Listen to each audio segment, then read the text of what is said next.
Guten Abend, mein Pfeifenfreunds. Alles klar? Sehr gut. Okay. Father Francis with you on this very special video for February. Happy Groundhog Day to you, and you in the back there. Okay. So here I am. I've got my little lay housekeeping. We've got this beautiful Legacy Dot. Yes, it is. She's a good girl. And inside, I'm smoking a little bit of Majestic, Boswell's Majestic. I think I packed this right, actually. And at my elbow, I've got a cup of, believe it or not, it's Tim Hortons. Yeah, the real deal, Tim Hortons. Now, let me back up here and explain that we don't actually have a Tim Hortons actual store, coffee shop here in, at least where I live in California. Now, California, I think after Prince Edward Islands, I'm declaring it like the 12th, the 13th, the newest province of Canada, and I'm going to be the PM. Okay, how's that? But anyway, I'm sure there's probably a lot of Tim Hortons, or at least one or two in Washington State, and maybe Montana, or Wyoming, or maybe Idaho, Minnesota, Michigan. Who knows? I'm sure that there's probably got to be a few. I'm guessing, but anyway, they started selling Tim Hortons, at least ground coffee, in my store. Who knew? I just loved it. So I got some Tim Hortons right here in my cup tonight. I'm celebrating that. Now, as you all know, this February, we began the holy season of Lent. Ash Wednesday starts, I think, on February 23rd. Mardi Gras is the 22nd, for those of you who go into that sort of thing. And so, as you probably know, I give up coffee every year now. I've done it now. This is either going in my 6th or 7th year. Actually, I think it's my 7th year, because I started it 3 years before I moved up here, and I've been here 3 years, and this is going on my 4th year. So, do the math. I think it's 7 years.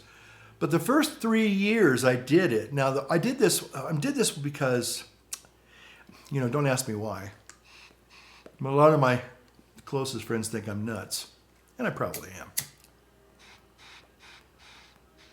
But I have this friend who goaded me one year, about 10 years ago, and says, "Oh, you can't give up coffee." And I said, "Yeah, I think I could give up. I mean, I don't want to." I was like, I really don't want to. Why would I want to give up coffee for Lent? But, a lot of times people say things and you rebel, you bristle, you go, "I don't want to hear that." And so anyway, I started thinking, it kind of bugged me. It kind of got into like a little worm in my soul or whatever. It was like gnawing at me. I said, "You know what? Come on. It's just coffee. I mean, come on, you can." Yeah, I knew I was going to go through withdrawals and whatever. And going through withdrawals isn't fun. So I said, "You know what? I'm going to give up coffee." And I gave it up cold turkey, like on a Monday morning. And by Wednesday, I was miserable. I mean, the first 24 hours, at the end of the first 24 hours, the horrible headaches started the next day. I had they were like migraines. I literally had to go in and lie down because it hurt so bad. And then finally I just threw in the towel. I said, I'm not putting up with this anymore. It just hurts too much. But a few years later, I started thinking about that failure. And I just started thinking, it just bugged me. I said, "Come on now. Come on. Yeah, it hurt. You were miserable for about 5-6 days. But once you got over it, it was kind of like, kind of being on the other side, seeing what the other side was like, not being a coffee person every morning." So, this would be this is going on my 7th year. So I think what happened was I just, again, like I did before, give it up cold turkey and just kind of gutted my way through it. And oh man, it was miserable. I think it was about 10 days before I finally got over the last coffee withdrawal migraine headache. But it took 10 days, and it was not fun, pipe pals. No. So that being said, about 3 years into it, I did it for 3 years straight, just cold turkey. And then I was talking to a buddy of mine, friend of mine, and he was a paramedic, EMT kind of guy. He kind of understood, being in the ambulance business and probably dealing with lots of drunks and drug addicts. You have to know kind of like, how you help people maybe taper off of, drugs maybe or booze. And so I said, so let me run this by you. Coffee, of course, is a chemical.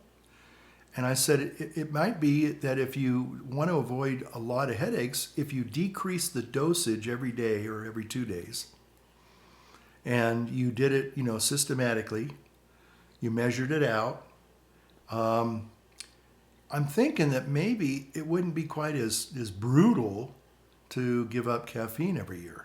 And he said, yep, that should work. So I got myself a little measuring teaspoon. And so I got a bag of decaf and I got a bag of regular. And so the day one, I started with, 9 scoops of regular and 1 scoop of decaf. And I did that for one day. And then the next day I decreased it by, 8 scoops of regular, 2 scoops of decaf. And it did work, but I still had some headaches. Not as severe as before, but I still had some headaches. So I did that for about 3 years, the last 3 years, and it's been a lot easier. But this year I thought, well, if I start early enough, maybe I can do the step down by 2 days instead of 1 day. I think 1 day is kind of extreme. I remember I was visiting a friend, and I looked at my calendar, and I was in shock. I said, oh my gosh, I'm supposed to be doing my withdrawal stuff, and I only got 10 days starting from now to Ash Wednesday. I said, I just got 10 days. I like to have a little bit of a buffer in there. So, I'm kind of pretty much winged off of coffee by Ash Wednesday. It's not, it's not going to be brutal on Ash Wednesday when I wake up, And I remember last year it was like I just got it by the skin of my teeth, but this year I said, maybe again let me try it again. Let me try a 2 day step down. And so today, yes, I am drinking Tim Hortons, most definitely, but it's I just found this Tim Hortons I think today in the store, and I was so excited. Or maybe I saw it yesterday. I think I saw it yesterday, and I was just so excited. And so, but today is day 8 decaf and 2 regular. 2 regular. Yeah, today's so tomorrow will be again, I'm doing a 2 day step down. So 8 decaf, 2 regular, and then 9, and then just straight decaf. So I've had about, I'd say 3 mild headaches, and a little bit of Advil or aspirin seems to really take care of it. So it's not like, I'm like putting cold compresses on my head and sitting and lying in a dark room for 3 hours and just being miserable.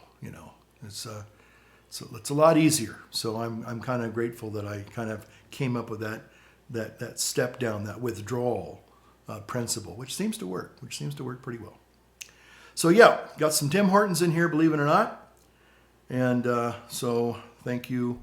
I think that we have Richard T., who's a Canadian. So Canadian Richard T., hope you can go and enjoy a nice cup of Tim Hortons. But maybe you don't drink coffee. I don't know. Anyway, so I'm here on good old February the 1st. I'll probably upload this tonight. I don't know if it'll get fully uploaded, but anyway, it is what it is. I have no idea why the mystery is of YouTube. Some of my other videos upload extremely fast, within maybe 20 minutes. And for some reason, these videos they take hours. I mean, like 6, 7, 8 hours. I mean, no, it's ridiculous. I don't know. I think the YouTube gremlins that don't like me, they are, they just, I think they're thwarting me. Yeah. Because I have unpopular opinions, as we're going to talk about here in just a few minutes there, Pipe Pals. Yeah. Okay.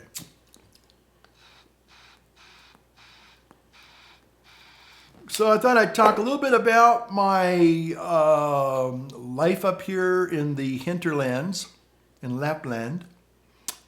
I'll just kind of be playing some videos along with everything else I've been talking about. Got some new plugins, as you can probably tell by the some of the toys I'm playing with visually. But anyway, so went on a walk today, and this parking lot, that's just right back here, is just incredible. It looks like a glacier.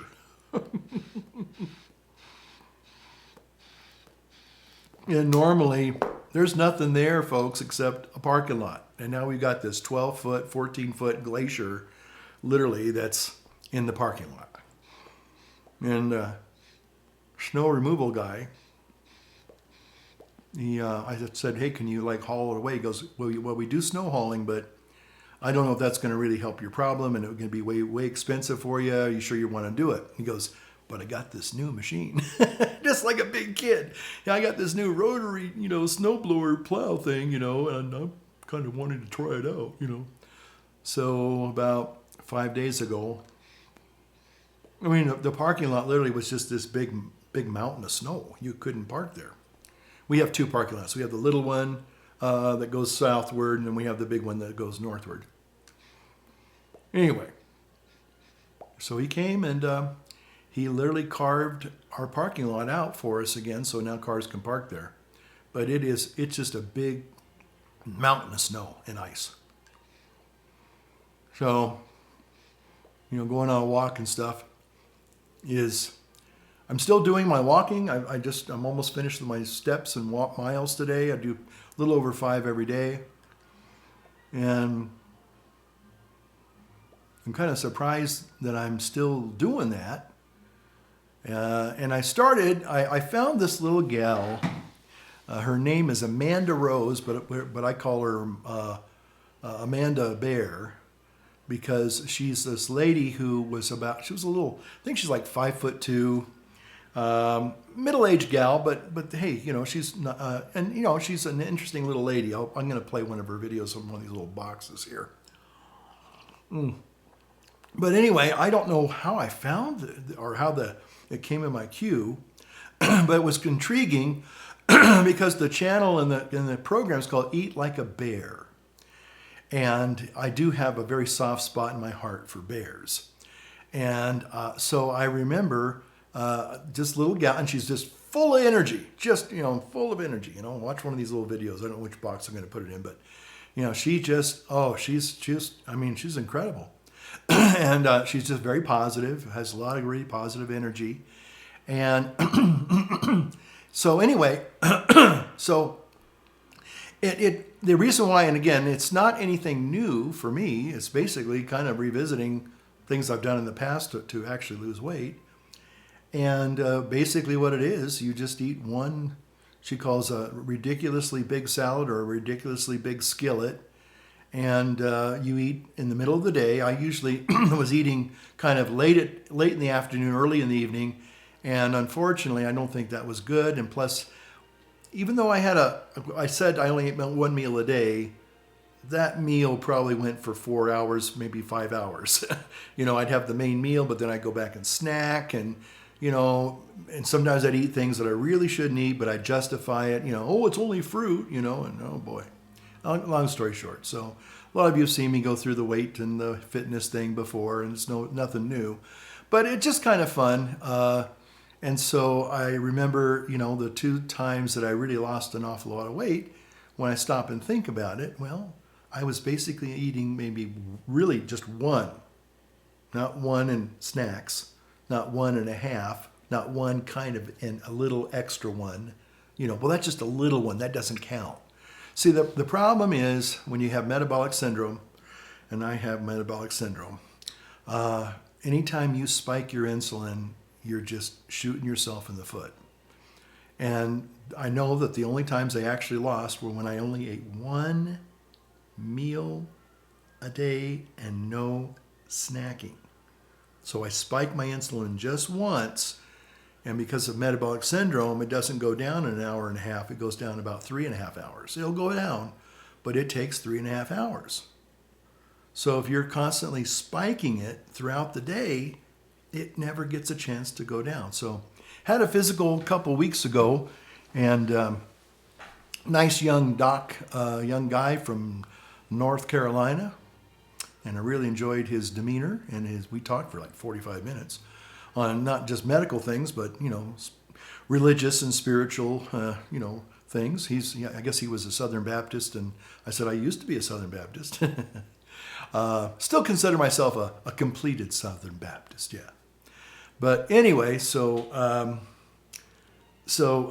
my A1C was just on the high side, and and I know it's supposed to be, I think, 5 point something 1 or 5.2 or something, and then anything over that's, so it was a little on the high side, but that's because I've been eating, the holidays. And again, I can blame the holidays, but I'm the one who chose to put it in my mouth, so it's my fault, okay? So I have nobody to blame but me, yeah. So when I found a couple of weeks ago this little gal called Eat Like a Bear, well, I was intrigued, and I thought, well, okay, and I just got an email. I got a little email thing going between me and her husband. Her husband, nice guy, he answers all of her emails, which is great, so she can do the videos and plug the program and talk about how it works and all this stuff, and he answers emails. So I just said, so my only question is, did she base this on the feeding patterns of bears? And he said, well, not really. It's just a name. And I went, oh, okay. But I mean, I thought, because in some ways maybe it is kind of, I mean, bears will eat anything. Oh, bears are scavengers, they'll eat anything. I mean, not as bad as goats, I guess, but they do eat pretty much a lot of junk, and they love sweets. They do. If we were going to talk about eating like a real bear, that would not be a good thing. But I guess, if you're thinking about just eating mostly salad, it's what I did in seminary. I remember I did this exact same thing by myself. Not saying I discovered anything and they're plagiarizing my diet. No, it's just that, the seminary, we would go to the refectory and I would go one meal a day. I'd get a big salad and I'd eat that, and then I'd go for a run, a 2-mile run, and then I'd do my studies, write my papers, and then watch a little TV or listen to a little radio or a little music, and then I'd drink a big thing of water, and that was it. And I went to bed hungry, because we eat in the middle of the day, about 11:30, 12 o'clock, and by 7 o'clock I was hungry, I was starving. But I just said, nope, I'm not going to eat, And so every day I'd look at that scale and it went down, and I lost about 60 pounds on that. I only had like 60 pounds to lose, but I lost all of it. So anyway, long story short, I'm pretty happy right now. Being a little bit older, I don't really need as much, and that's one of the things I learned last time I lost all the weight.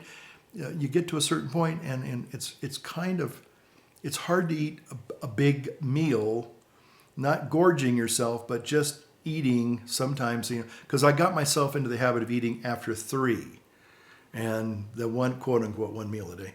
And so I didn't usually really eat anything till 5 or 6, which is kind of too late. And then, like I said, for the next 3 or 4 hours, I'd be snacking, but I only had that 1 meal a day.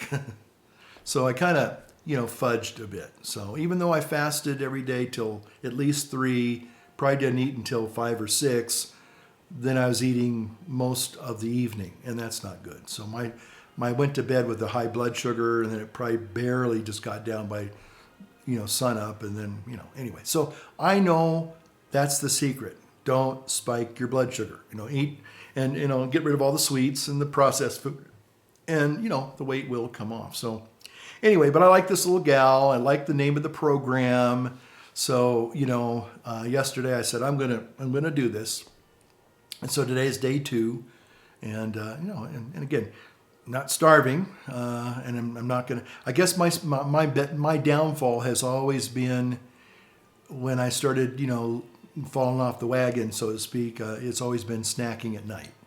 Yeah. I like watching TV and I like snacking at night. And I think I'm not alone there. I know I'm not alone there. I know you do it too. I know. Yeah, okay. But I'm not judging you. Okay, I'm not judging you. Time for some Tim Hortons. Hey? So, we'll be cutting out the caffeine in a couple more days, and then it's all downhill with decaf. And what I normally do is I just even give up, totally I just give up coffee, period. Yeah, because then I drink tea or hot lemon water in the morning, and that's very refreshing. And I think it's just a good little break. That's all. But this tapering down thing really seems to work really, really, really well. So like I said, I was on a little walk today, and looking at how beautiful the environment is around here. It is. I knew this one guy called it gorgi. Gorgi. In other words, instead of gorgeous, it's gorgi, double pretty. Yeah. Well, come on now. Come on. What are you doing there? What are you doing there? Hey, come on now. Oh.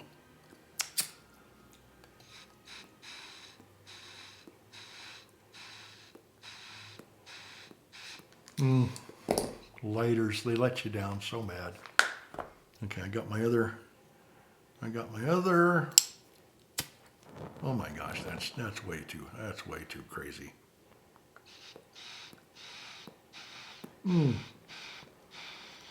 So the Majestic and the Tim Hortons, I have to say, are a pretty good combination. Okay. Alrighty. Well, it's been awfully pleasant so far, but I'm afraid, folks, it's going to get... My goodness, got this little welt on my arm here. It started about 2 weeks ago, a little pimple, and then it just... My goodness, seems like a strange little welt. That is a welt. You know what? I'll bet you it's a spider bite. That's probably what it is. Probably a spider bite, I'm guessing. I don't know if you can see that. It looks like a spider bite. Yeah. Anyway.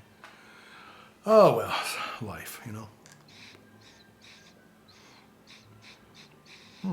That's pretty good. So, now I wanted to touch on another kind of a hot button issue here. So if you kind of... Oh, that's right. Somebody was sitting there. I was looking at the chairs and they were little cattywampus. I try to keep things nice and neat and orderly here. And it's a big topic, I think. I think it's...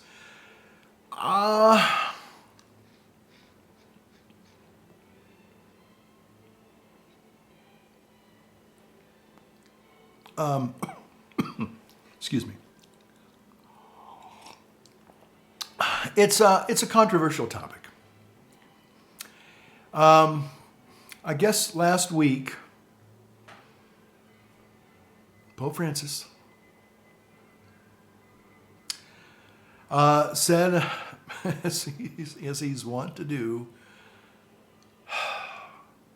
said some really awkward things about the church's teaching about homosexuality. And maybe some of you heard of it, maybe some of you didn't hear about it, maybe you're hearing it for the first time. Now, let me just kind of do a little disclaimer here. I know that there are some people that still watch, but they take objection to some of the things that I say from time to time. That's okay. And every now and then, they'll kind of let me know how they feel, and sometimes they're pretty vociferous. They let me know that they're unhappy with what I say. And maybe to some, maybe a few, might think that I do not like gay people. Okay? That's not true, and that's not my issue. But when it comes to Catholicism and Christianity in general, the Christian scriptures, the Christian traditions are very, very clear on this issue. And here's what happened with the Pope. He said that he felt that homosexuality shouldn't be a crime, and I am going to I'm going to talk about that because I might surprise some of you. Some of you again, I know you're just gonna be absolutely incensed. But then he went on to say, but it is a sin. Well, yes. Sorry. Let me be candid. You're looking at a recovering alcoholic. And so there was a time in my life, I'd be halfway through that first bottle. Heck, I'd probably be 3/4 done that first bottle. And we're talking wine. Sometimes we're talking a bottle of Jack Daniels. I know that's, my poor liver. When I think about that, the things I did to my poor liver. Yeah, I'm a walking miracle, But that's a sin. I didn't want to hear it. I remember when I was first learning, my first few years, that I had a problem with alcohol. And guess what?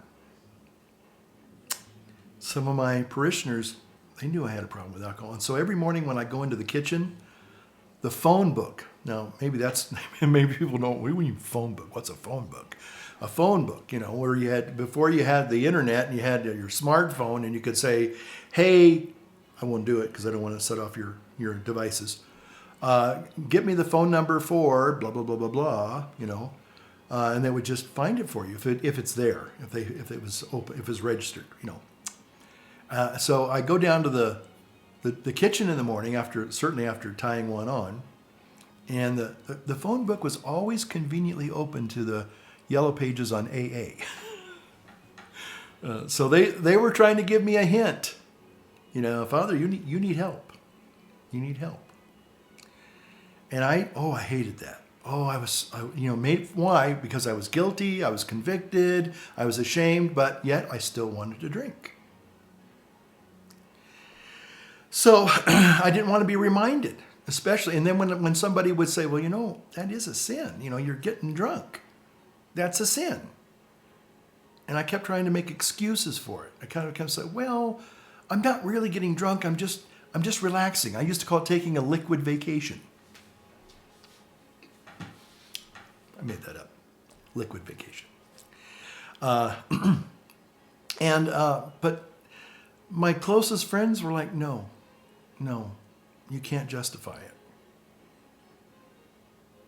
And I remember even in seminary when I was starting to cross that line into alcoholism, I kind of think I actually remember the night it happened. I remember literally I was getting up to go to the bathroom and I had really tied one on. It was a Saturday night and I was listening to some music and I was getting all melancholy and maudlin and sad and crying in my beer or whatever I was drinking. But as I literally passed halfway across my seminary room, I said, I think I've just crossed the line into being a full-blown alcoholic. And I went back, I'll celebrate, have another drink, Anyway, so I know. But seriously, there was that moment where I think I had this awareness that you really have crossed the line. And I tried quitting and, giving it up for, quote unquote, Lent and all that stuff. And I think I actually did, one of my years in seminary, I actually, literally did give it up for a whole year. And that's the year I lost all the weight. I was running and I was just feeling great. And until I got to my friend's wedding in Auburn there, and he got married, and I was the best man, and I was supposed to, give the toast and everything. I was already toasted before they gave the toast. But people knew, and they tried to tell me, and I didn't want to listen. So when the Pope reminds us that, sorry guys, it's still a sin.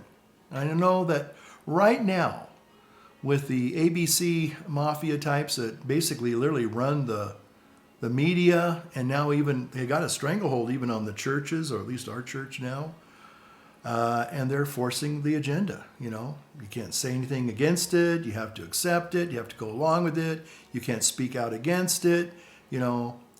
And so what happened was our prominent homo guy, Father James Martin, he wrote a letter to Pope Francis. I don't know how. I mean, he just said this like in a matter of maybe 5 days ago, and apparently he must maybe it was an email, but it looked like he got a handwritten note back. Now maybe they faxed it to him. I don't know, but it seems awfully strange that within a matter of hours, he he basically kind of said, "Hey, what are you talking about? You shouldn't be calling it a sin anymore. We don't believe that," kind of thing, And James Martin, I will give him credit for this. I've heard him say it. He says that the ABC type people don't like the scriptures. He says because they condemn they condemn this lifestyle is sinful. So he acknowledges that. And so the problem, as I see it, is that how can you, with integrity, bring about an authentic change just because you don't like something? I guess that was like the Jeffersonian Bible, After you got through with the New Testament, I think it was maybe like a little mini paperback or something, or, one of those little cheap little self-help paperbacks, 50 pages maybe, Just, I don't like that. I don't like that. That offends me. Oh, I'm upset by this. No, I don't want to believe that. I don't believe this, And that's what we're seeming to be doing. And the thing is, we just don't have, as Christians and as universal Christians, or as certainly as Catholics, we don't have the authority to change that. And they'll say, now I know most people that listen to this, that I hate to say this, they need to be catechized. They're not catechized. And I called one guy today. He was really upset that I had said some of the things that I had said in regards to this issue. What's wrong with it, and all this stuff. And I tried to say, well, it's condemned by Scripture.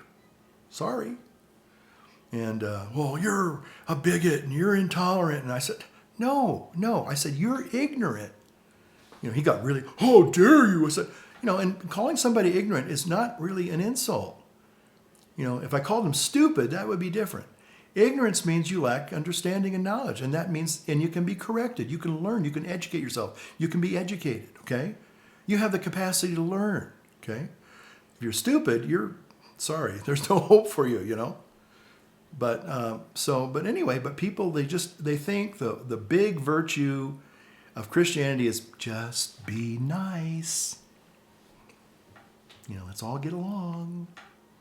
Let's not judge anybody. And essentially, I'm not judging anybody. The scriptures are judging you, The church is judging you. Jesus himself, he calls you not to embrace your sexual identity. He calls you to embrace his cross. The early Christians, they gave up everything to follow Jesus. And that included their worldview. They realized that, no, we don't believe in a pantheon of gods, little capricious little gods, that if I'm good, maybe they'll be nice to me, and if I'm bad, they'll be bad to me, and if I'm just walking by, they could still throw a lightning bolt and smote me, So, but anyway, but they had to give up a lot of their worldviews in addition to their possessions. And a lot of them gave up their lives. And I'm sorry, but most of the people that are advocates for the ABC folks, let's be real. I'm not trying to judge people, and say you're all bad. I'm not saying that. But a lot of it's based on self-indulgence and selfishness. I've had so many guys that have been of that persuasion, and they told me, they just say, hey, this is the way it really is, And I'm sorry, but be honest. Be honest about it. That's all. So, again, the old Pope there, he got himself kind of in a Gordian knot, trying to equivocate. And it's like, no, that doesn't work. I think deep down inside, people would rather you be at least blatantly honest and tell them the truth. And if they don't like it, they don't like it. They can go do something else, But what they're trying to do is they're trying to force this agenda, not only on society, but, in the church. And the bulwark against all this are the sacred scriptures, the traditions, the magisterium of our church, of our faith, the ecumenical councils, the writings of the saints, the doctors of the church. There's not one instance where these relationships are, let alone celebrated and blessed. So I just think that, people, I'd say this, if people feel the way they do, obviously they're passionate about it, at least, go and start a new religion. Start a new religion. Go, say, okay, well, all right, there comes a point when you just have to just be, where's the integrity? That's all I'm saying.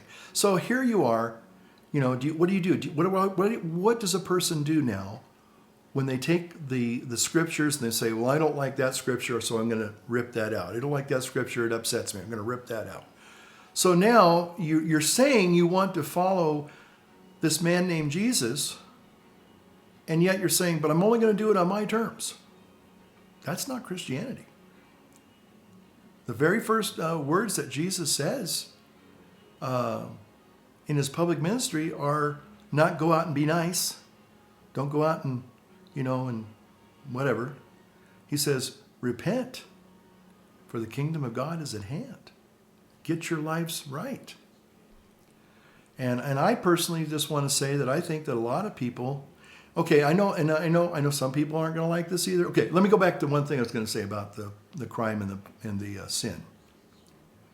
See, and again, I'm going to say this, but you have to listen to everything I'm going to say. Should it be criminalized? Should the lifestyle be criminalized? And as it is indeed, the sodomy laws were on the books in a lot of states, and it was a criminal action. Okay. Now, I would say yes for a reason. Now, it's not to punish. It's not to hurt people. It's not to beat up on people you don't like that are different. That's not it. I believe crime isn't just about punishment. It's also about rehabilitation. In other words, you arrest somebody. You arrest them and they get a chance to say, you know what, maybe I don't want to do this anymore. It's just like alcoholism or drug abuse.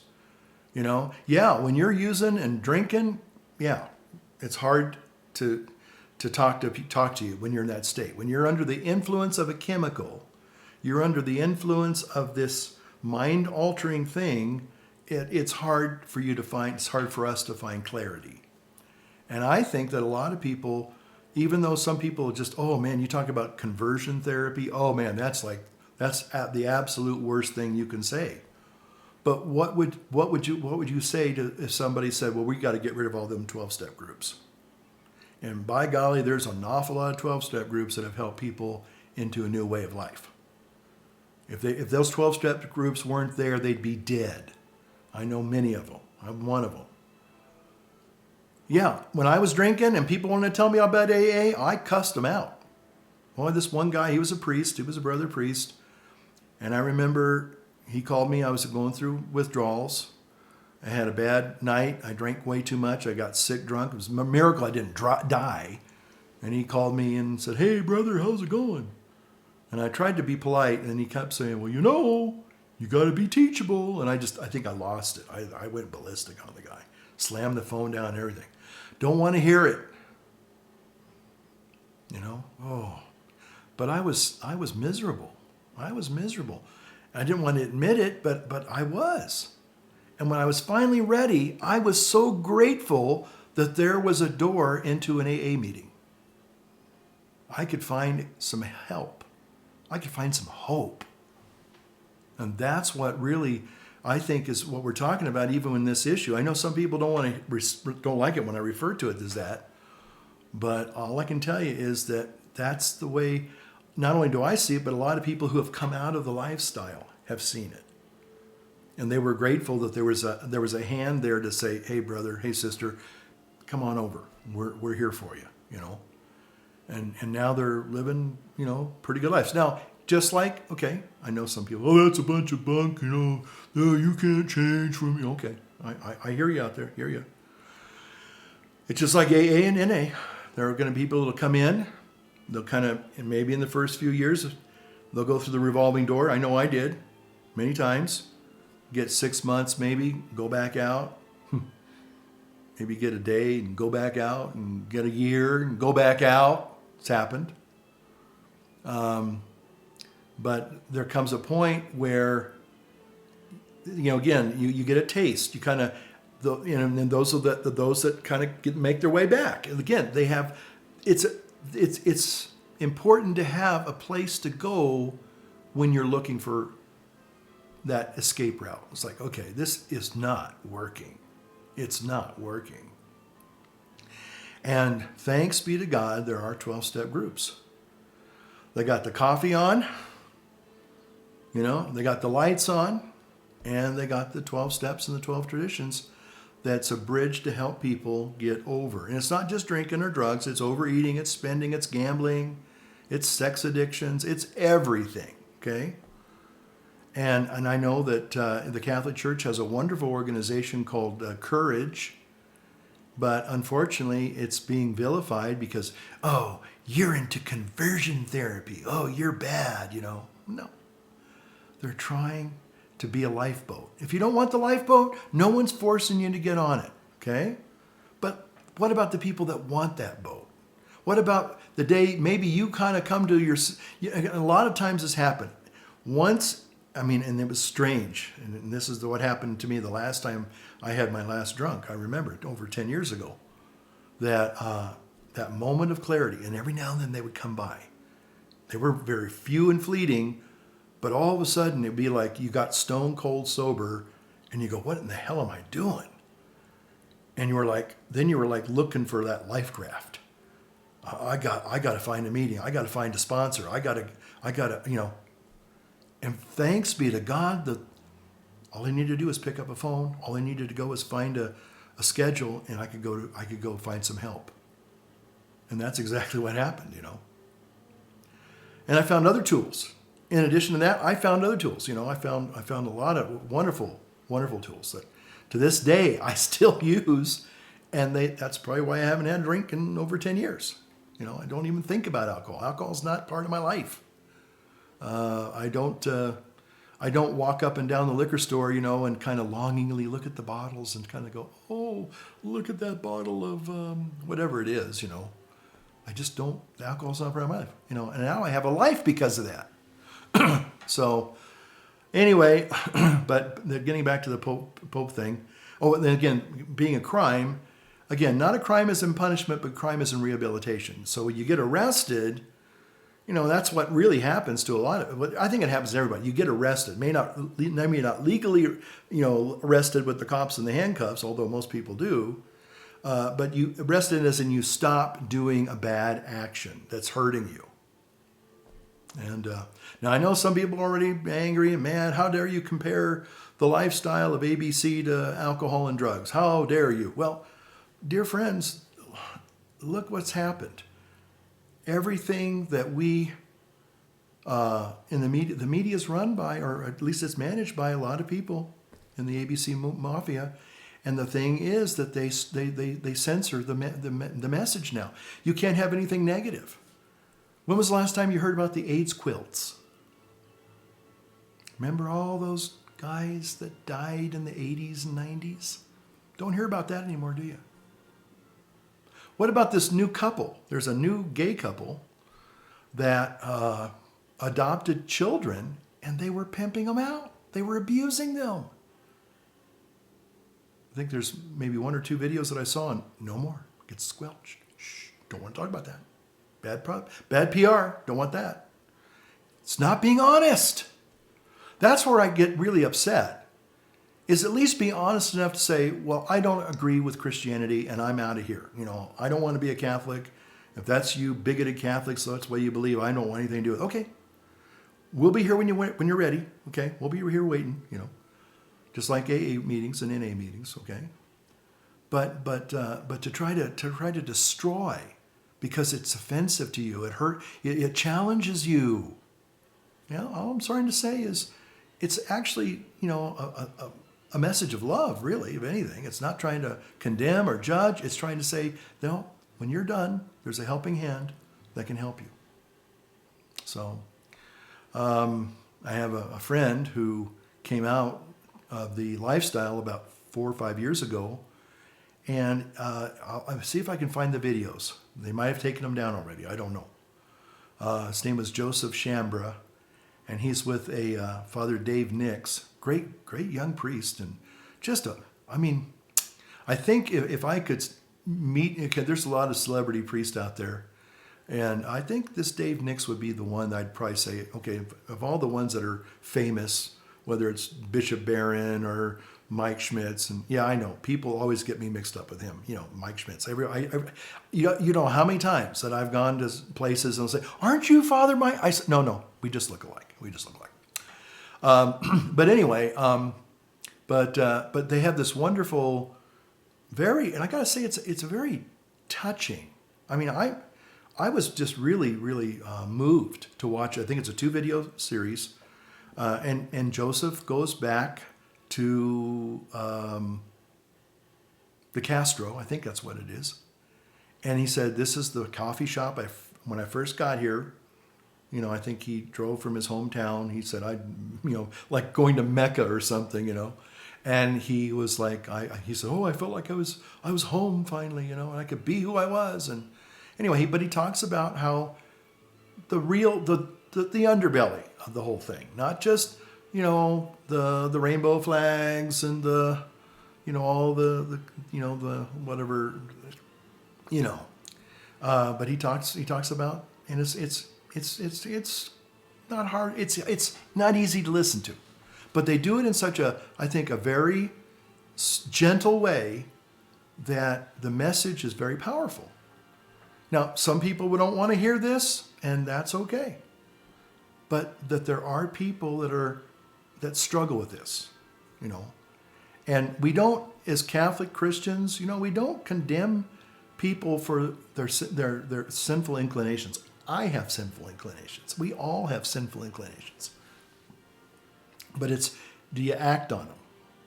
Are you indulging in them, And if the answer is maybe you're struggling with them, okay, then there's help for you.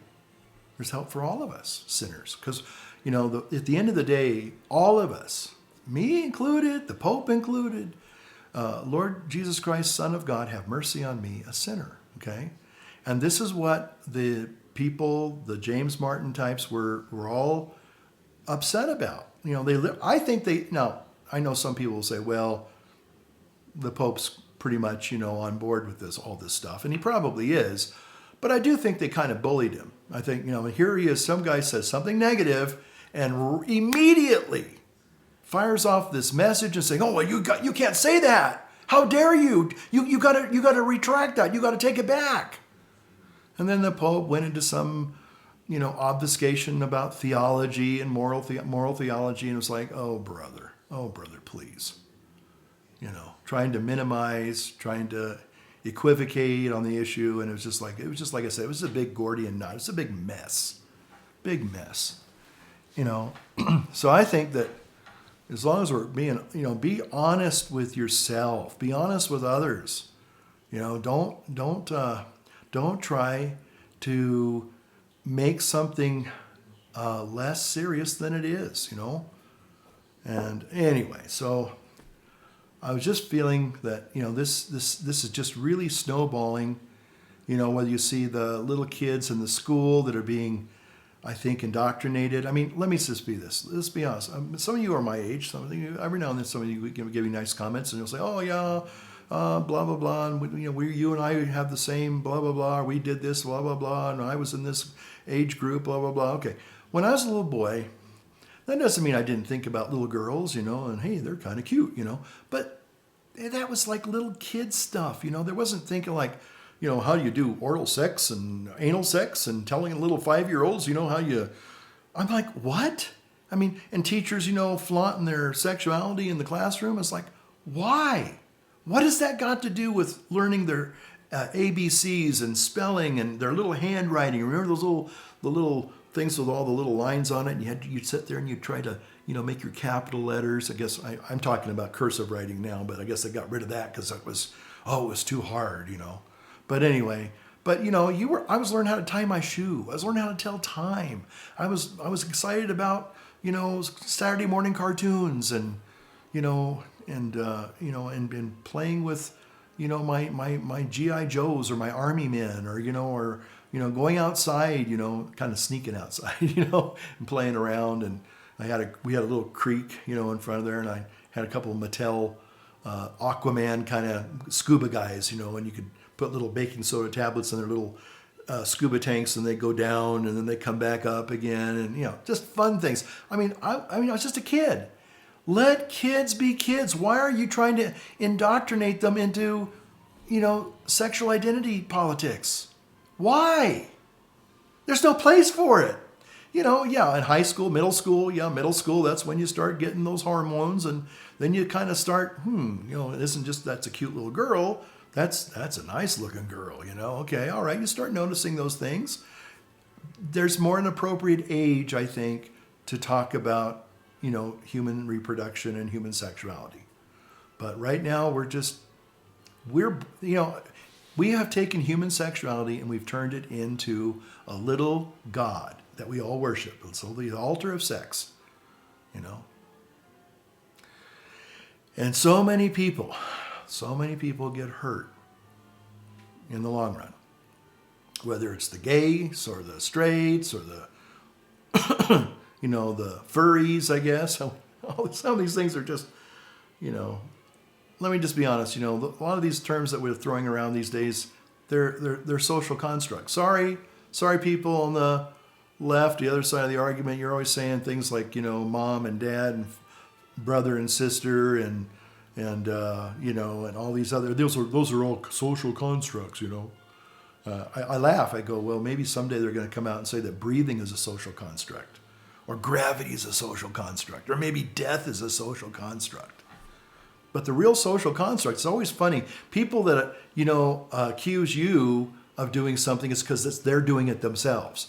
So they're the ones who have actually invented these new terms in the last 12, 15 years, So they're the ones that they're socially constructing all these new ideologies and terms, Anyway, so I just know that there are probably a lot of people that are wondering about, what does the Pope think and what does the Pope believe? And, I can't speak for him other than, he tells us supposedly this is something that's real, something that happened. So we'll see what happens. I don't know if he's going to try and change the current teaching of the church. I mean, he can't really do that. I know that comes as a shock to people when I say that, and they think, oh, how dare you? You're coming against. No, I'm not coming against the Pope. I mean, but we have a thing called the magisterium. That's the authority of the church. And every one of us, from Pope on down, we have to be obedient to that, And so to make up a new kind of a new and improved Catholic Church, it doesn't exist. A lot of people say, well, that's the old Catholic Church. This is the new. There's only one Catholic Church, and it's not old. It's always ever ancient, ever new. That's what the beautiful saying from the saints is. It's ever ancient, ever new. Okay, but there is no old church. There's no new church. There's just the church. Okay, and the church is guided and it's ruled by the teaching authority of that church, and we believe it's teaching authority that is divine revelation, and we are not the author of divine revelation. God is. Yeah. And the Pope and all of us, to some extent, we're custodians. That's all we are, custodians. We are tasked to be faithful to the teachings as best we can, sinners that we are, but we're supposed to hand that on to the next generation. And what we're doing now in the church is we are dismantling that authority. We're dismantling those traditions. We're dismantling those scriptures. Because why? We don't like them. Something to think about. Okay, Pipe Pals. Well, I thank you for putting up with me for almost an hour here. And so, in this gospel this week, it says, Jesus says to the disciples, be salt and light. You're the salt of the earth and the light of the world. So I would just say, light up your world and be salty. No, that's not what I want to say. Light up your world, light up your pipe, light up your world. That's my saying. Yeah, I got Dr. Taylor Marshall's kind of got kind of fused those together, you know. Light up your world and be salty. Light up your world and be smoky. Hey, all right, like as in the Holy Ghost, holy smoke. Okay. We'll see you in the next one.